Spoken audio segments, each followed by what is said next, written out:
okay. I kind of feel like I look like an Oompa Loompa today because my hair is Today, we are going to be talking about, my mic's on the other side, be talking about qualifications, not a koala, even though they're so cute. We're going to be talking about like qualifications, things that you may need to have on your resume to become a hospice nurse or to work in hospice care. I can't stop touching my hair, it didn't come out good. So we'll start with the number one thing that I think that you need to work in hospice care, which is obviously you need a license if you're looking to become a nurse in hospice. So you need either an LPN, LVN, or RN license to work as a nurse in hospice. Number one thing you will need as to become a hospice nurse, obviously. Number two, we're going to talk about qualifications that some employers might be looking for on your resume. Things like experience. If you have skilled nursing facility experience, that's great. Home care experience, or if you have previous hospice experience, that's also great. If you don't have any of those things, say you came from a totally different kind of nursing, like I came from correctional nursing. Way off the mark. You can put things on your resume that might make it seem like you are more you got to make yourself more marketable. I kind of sold myself in the interview that I had because I did work with a lot of hospice patients during nursing school, and I also kind of sold myself that this is really where I thought I was meant to be. If you're getting into hospice, it's not because you feel like it's just a job, it's because you feel like it's more of a calling to you. Either someone in your life had a personal experience with hospice, or you just have a reason that you want to be in hospice. Most people just don't go to hospice straight out of nursing school because it's not really a super well-known part of nursing that people think of when they get out of school. It's something that a lot of nurses I find put a lot of time and thought into when they acquire about being a hospice nurse. There's usually a little bit of a reason behind it. So just try to make yourself more marketable. It all depends on the size of the hospice agency. My first agency was smaller, so I think that did help that it was a smaller agency and they were willing to teach and to guide, and it really did shape my career. The nurses who I worked with really shaped who I was as a nurse. That is one thing, is if you don't have the experience that I mentioned, like skilled nursing or home health or even hospice, and you have some experience, try to make it more marketable and make the reason why you want to go into hospice also a little bit more personal. Tell them the reason why, because they might just say, you know what, she may not have hospice experience, but she definitely has the heart for hospice. And I think that's like number one. You can learn all the stuff, but you have to have it in you to be a hospice nurse. Number three, you have to have your own license and a vehicle because you need to drive around. So it has to be reliable, and you will see that.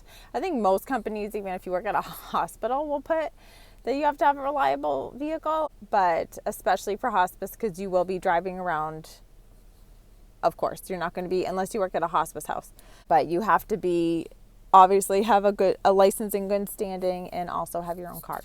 That's important. So think about that. Oh, one thing that I want to mention, if you don't have experiences like home health, hospice, or a skilled nursing facility, you can always sign up to be a hospice volunteer. Or, it is a lot of people sign are CNAs throughout nursing school, which can be kind of tough to balance. So you have to always look at your curriculum and see if it's manageable. At least being a volunteer, the requirement isn't as much as being a CNA, and you might get some knowledge about what hospice is, if it's for you, and if that's something that you feel like doing. I think that's great. So if you feel like you really want to go into hospice and you're looking for a full-time position, because sometimes it can be hard to get into hospice if you don't have on your resume what the company is looking for. You can always pick up a per diem position and gain some experience under your belt, and maybe a full-time position if you really want to do case management or something like that. Maybe that will open up along the way. Most companies have like a 1 shift a month or less requirement depending on the census. That's another way to kind of get your feet wet into hospice, is maybe picking up a shift a month. Of course, keep in mind that even if you are per diem, you're going to have some regularly scheduled training. And that involves both out in the field and on a computer as well. So always keep in mind that you're going to have some regular training as well. So if you do work a full-time job, and you're looking at a per diem job in hospice just to get your feet wet, always make sure that before you accept the position, ask what the training regimen is going to be like so you can fit it into your schedule before you make any promises of being able to actually be an employee. Another thing to keep in mind before you become a full-time hospice nurse is also that you will have some weekend and holiday requirements. My current employer, we have certain nurses who actually do work regularly on the weekends, but we often will have regular nurses pick up some shifts on the weekends if we're short. Actually, if you are a full-time employee, you will have some holiday requirements too. So, I mean, that's nursing in general. Everywhere you're going to have holiday requirements unless you're administration. And even then, you have to be on call for holidays for admins. Keep that in the back of your mind. I know my first agency, we only had to do on-call for holidays. Since my current one, we have a larger census, so usually we will be out in the field making regularly scheduled visits. Coming to a long-term care facility near you. Another quality you're going to actually want to preach during an interview is that you're flexible. And that may seem odd because a lot of home health and hospice jobs are flexible with their schedule. Like you can start usually when you want and end when you want, if your patient load allows for it. But you have to be aware that during the middle of the day a need can arise with Mrs. Smith, and you have to rearrange all the other scheduled visits you had for the day if there's nobody that can go out for you. Like I said, it all depends on the size of the hospice company or the agency, because sometimes they can have ancillary staff like an LPN or a per diem RN on that day who can actually go make visits for you instead of you having to rearrange your schedule as a case manager. Another attribute you want to have as a hospice nurse is be comfortable, obviously, working around people dying. A lot of people ask us, how can you work around people who are dying? It must be so depressing. And sometimes when you really think of it, think of the families that are left behind, it does become sad. What I tell people is we are not witnessing traumatic death. We are not witnessing a sudden loss of life. We are well preparing the families. We're well preparing the patient. So it's not like an ER where people get into a car accident and suddenly it's a huge upturn of the family. It's expected, and we can educate people and prepare people. It doesn't make the loss any less sad. It just makes it a little bit easier to accept, I think. I've had people that I've trained who kind of spend time as a case manager, and they realize that, due to circumstances, that it's not right for them, is that they can't work around so many people who are dying. And that's okay. It's not for everybody. I don't think that makes you any less of a nurse if you can't work around death this much. It is hard when you get attached to patients, and then you're going to end up not being able to see them at some point.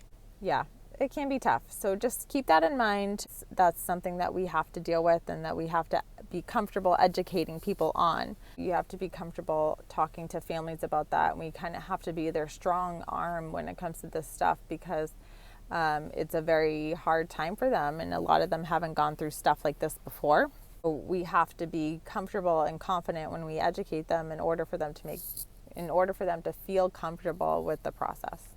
Another attribute you're going to want to keep in mind as a hospice nurse or potential hospice nurse to be, you are going to have to work in people's homes. It's not a controlled environment like a hospital. You are going to be going to maybe some hoarding situations, some situations that might not feel entirely, okay, and driving to places that you might not have been before. Like I said, it depends on the agency. You might know exactly where you go. You might have really rural roads where you're doing an hour drive between each patient. You might have a 2-minute drive between each patient because you're working inner city. It depends on the agency. You have to be comfortable going into different places like apartment buildings, condos, homes, long-term care facilities, assisted livings, group homes, and working with different caregivers. So you're going to be working with other nurses at the facilities, their aides, their physicians, And then in the home, you're going to be having to educate maybe a private caregiver or the patient's family as well. The kind of a smorgasbord of people and places that you are going to be required to go, that's just the way it is. And so if you can be prepared for that, that's okay. If you're comfortable working in people's, personal spaces, you have to keep in mind that sometimes, like, not all of our patients want hospital beds, and sometimes they have Foleys. So we're going to be placing Foleys in a patient's bed that doesn't exactly, not ergonomically okay.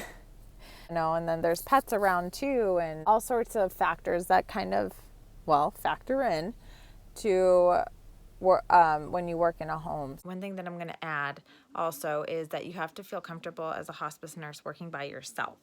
That is a huge thing. We are autonomous. We're out in the field usually by ourselves doing all sorts of dressing changes, changing our patients, et cetera, et cetera. You have to be comfortable with your skills and your clinical judgment and your assessment as well, because we don't really have someone to call and say down the hall and be like, hey, can you come look at this wound, or what do you think this is?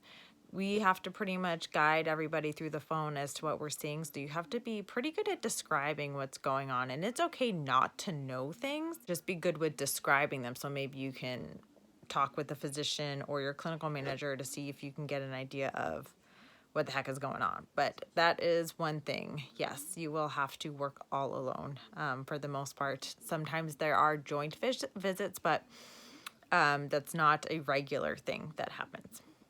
So I'm going to make a last point because I really can't think of any other qualifications.